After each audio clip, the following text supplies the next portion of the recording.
Tere tulemast Võrkturunduse lehele. Minu nimi on Kristjan Kiis. Mõtlesin, et teen kiirelt ühe video. Kuulsin just hästi huvitavat asja.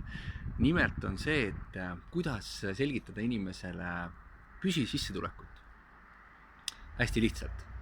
Ja see oli nii. Oletame, et sa oled lõunal koos oma tuttavaga ja te lõunatate. Ja siis küsid ta käest, et oletame niimoodi, et teeks sulle lõuna välja, sobib sulle. Oletame, et ta lubab.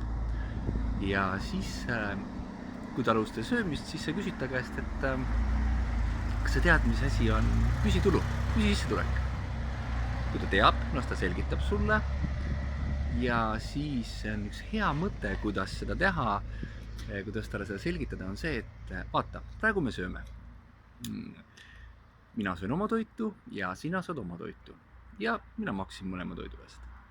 Aga kujuta nüüd ette, kui sa teeniksid püsitulu, siis see tähendab seda, et siis kui me söömise lõpetame, siis ma olen nende praadide ja toidu eest juba raha tagasi teeninud. Ja nii iga kord. Minu arust see on väga vahva mõte, kuidas inimesele selgitada püsitulu.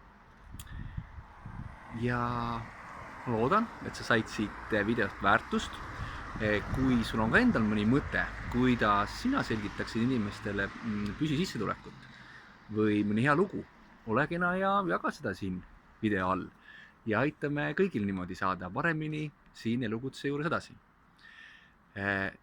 Minu soov sulle on, et ka sina sooviksid saada professionaalseks võrkturundajaks, sest et meil on parem tulevik. Nüüd lähme ja räägime sellest tervele maailmale.